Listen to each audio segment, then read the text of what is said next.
ഒരു catechism teacher 10ാം ക്ലാസ്സിൽ പഠിക്കുന്ന തൻ്റെ മകൻ്റെ ആകുലതയുമായിട്ട് എൻ്റെ അടുത്ത് വന്നു. 90% മാർക്കുണ്ട് അവന് 10ാം ക്ലാസ്സിൽ, ഇൻ്റലിജൻ്റാണ്. പക്ഷെ അമ്മയുടെ സങ്കടം എന്നല്ല, അവൻ പള്ളിയിൽ പോകുന്നില്ല, അവന് വിശ്വാസമില്ല.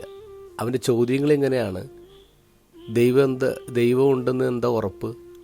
ബൈബിൾ സത്യമാണ്, വത്തിക്കാൻ ശരിയാണ്? ആ ചോദ്യങ്ങൾക്ക് മുന്നിൽ അമ്മ ഇന്ന് കരയാണ്.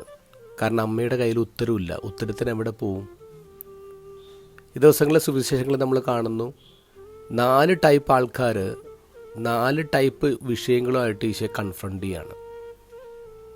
പ്രധാന പുരോഹിതന്മാർ വന്ന് ചോദിച്ചത്, നീ എന്ത് അധികാരത്തിലാണ് ദേവാലയം വൃത്തിയാക്കിയത്? വിഷയം അതോറിറ്റിയാണ്. ഹെറോദോസ് പക്ഷക്കാർ വന്ന് ചോദിക്കുന്നത് സീസറിന് നികുതി കൊടുക്കണമെന്നുള്ളതാണ്. വിഷയം പൊളിറ്റിക്സാണ്. ഇന്നത്തെ ഗോസ്പലിൽ സദുക്കേർ വന്ന് ചോദിക്കുന്നത് റിസറക്ഷൻ ഉണ്ടോ? വിഷയം തിയോളജിയാണ്. നാളത്തെ ഗോസ്പലിൽ കാണുന്നു നിയമജ്ഞർ വന്ന് ചോദിക്കുന്നു സുപ്രധാനമായ കൽപ്പന ഏതാ? വിഷയം എത്തിക്സാണ്. അങ്ങനെ 4 ടൈപ്പ് ആൾക്കാർ 4 വിഷയങ്ങളായിട്ട് ഈശോയുടെ അടുത്ത് വരാണ്. ഈ ചോദ്യങ്ങൾ 2000 വർഷം മുമ്പ് നടന്ന ചോദ്യങ്ങളല്ല, ഇന്നും നമ്മളുടെ മുന്നിലുള്ള ചോദ്യങ്ങളാണ്. നമ്മളോട് നിരന്തരം ചോദിച്ചുകൊണ്ടിരിക്കുന്ന വിഷയങ്ങൾ തന്നെയാണ് ഈ 4.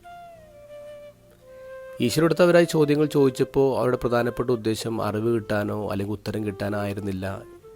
ഈശ്വരനെ ട്രാപ്പ് ചെയ്യാനും ടെസ്റ്റ് ചെയ്യാനുമാണ് ഈ ചോദ്യങ്ങൾ ചോദിച്ചത്.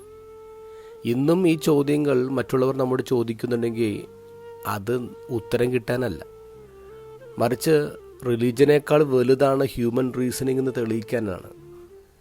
മതത്തിനും വിശ്വാസത്തിനും ഇന്ന് സ്ഥാനമില്ല എന്ന് തെളിയിക്കാൻ വേണ്ടിയുള്ള ചോദ്യങ്ങളാണ്. ആ സമയത്ത് നമ്മൾ എന്താ ചെയ്യേണ്ടേ?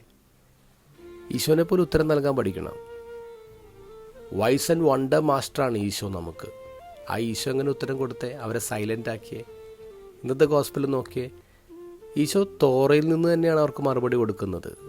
ജീവിക്കുന്ന ദൈവമാണെന്നും സ്വർഗമുണ്ടെന്നും മാലാഖമാരുണ്ടെന്നും അവരെ പഠിപ്പിക്കുന്നത് വചനത്തിൽ നിന്ന് തന്നെയാണ്. നമുക്ക് എല്ലാത്തിനും ഉത്തരവുണ്ട്, എല്ലാ ചോദ്യങ്ങൾക്കും ഉത്തരവുണ്ട്, സൊല്യൂഷനുണ്ട്. അത് ബൈബിളിലാണ്.